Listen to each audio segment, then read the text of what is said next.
Hello friends, regarding the quiz on ACU and SWIFT, here are the answers for you. Let's take the questions one at a time. First question is ACU was established on the initiative of IMF? No, IMF has got nothing to do with ASU. World Bank? No, these two doesn't have anything to do with the ACU. SCAP on 9/12/74 at Tehran. This is the right answer. The ACU was established by SCAP. Prime Minister Narendra Modi in New Delhi. That's a ridiculous answer. Let's go to the next point. Members of ACU do not include the countries which are there are Iran, Pakistan, Bangladesh. Yes, all these are members. Nepal, Bhutan, Myanmar. These are also members. Mauritius, Vietnam, Cambodia. These three are not members of the ACU. Sri Lanka, Maldives, and India. Yes, these three are members. So, the answer number 3 answers that do not include.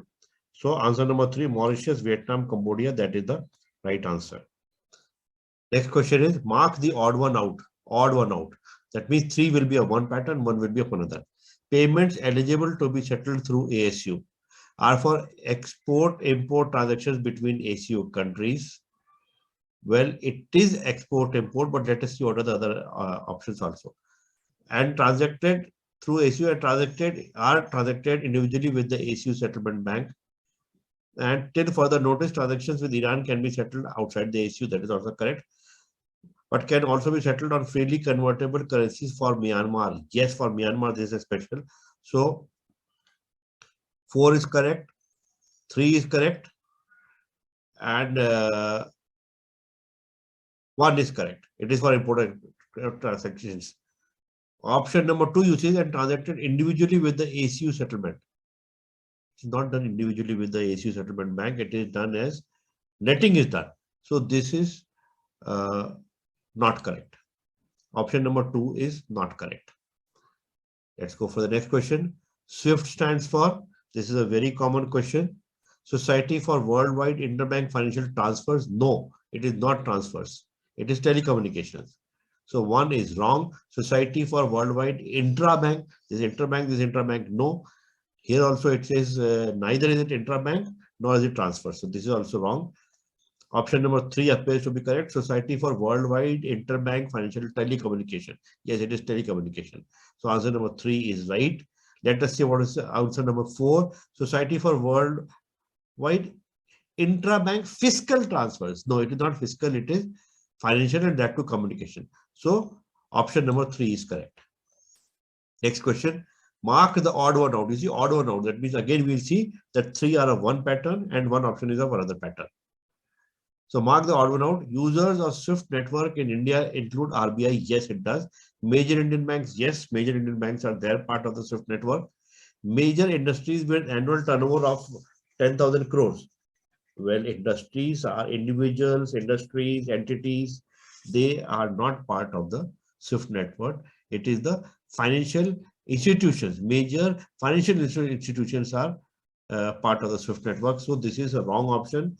Option number 4 is branches of foreign banks in India. Yes, branches of foreign banks in India are eligible to have a SWIFT code, and they are part of the network of the SWIFT network in India.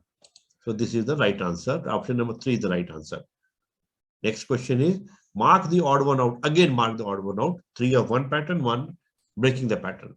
SWIFT enables transfers of funds from any bank to any other bank. No, not any bank.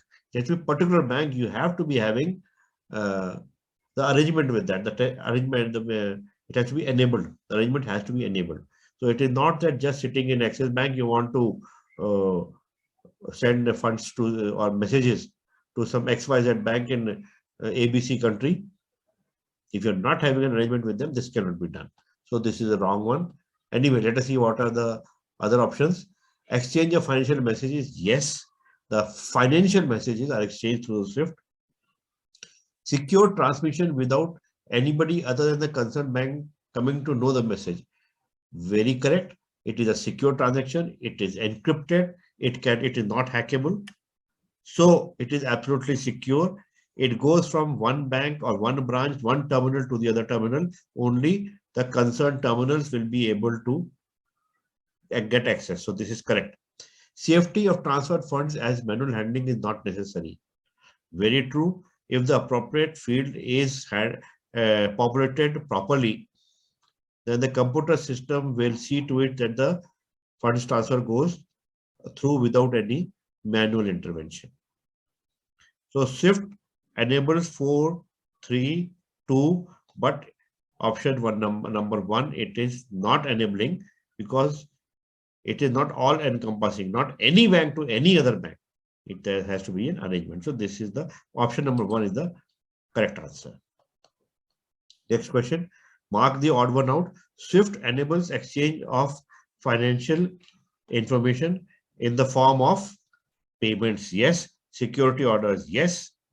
Reporting, yes, you can do reporting through Swift messages. And opening, closing of accounts, registration of mandate, no. Opening and closing of accounts is not possible through Swift. If anything, you can send funds for FCNR, you can send funds to the credit of some account, but you cannot open or close the accounts or register mandate. So this is the wrong answer. The first three are right answers. The last one is the wrong answer. So the odd one out is number 4. Next question says, through Swift, one can create FCNR accounts, request for opening and closing of FCNR accounts, remit funds for opening FCNR accounts. Swift cannot be used for any aspect of FCNR transaction.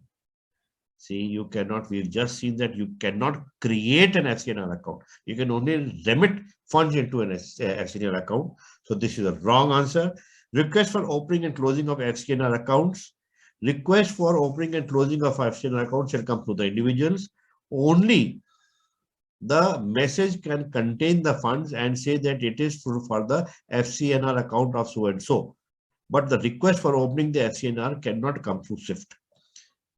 Remit funds for opening of FCNR accounts. Yes, this is correct answer because funds can be remitted for opening of FCNR accounts. And normally the Swift message is mentioning that this is for the purpose of opening of FCNR account. So this is the right answer.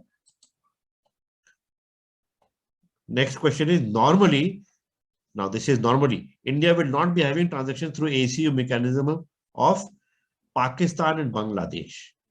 Normally, we are having quite a few transactions where Pakistan and Bangladesh is not part of the eligible transactions. But in case of ACU, they are part of the ACU, and Pakistan and Bangladesh transactions are being routed through ACU mechanism. Bangladesh and Myanmar, same. Bangladesh it is eligible. Myanmar, the transactions are through ACU mechanism. However, it can be settled in the other currencies also, but ACU exists, so this is acceptable answer. Myanmar and Nepal. See, Myanmar and Nepal will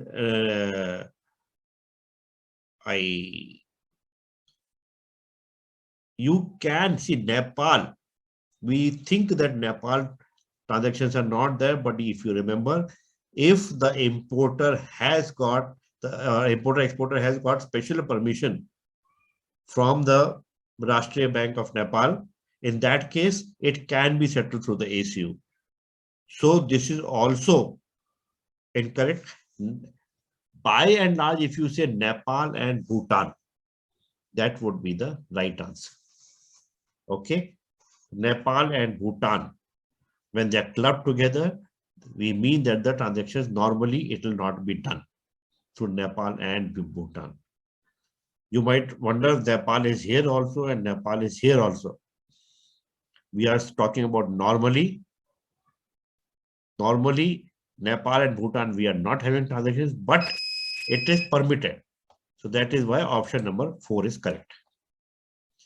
I hope that has helped you clarify any doubts that you are having regarding these questions.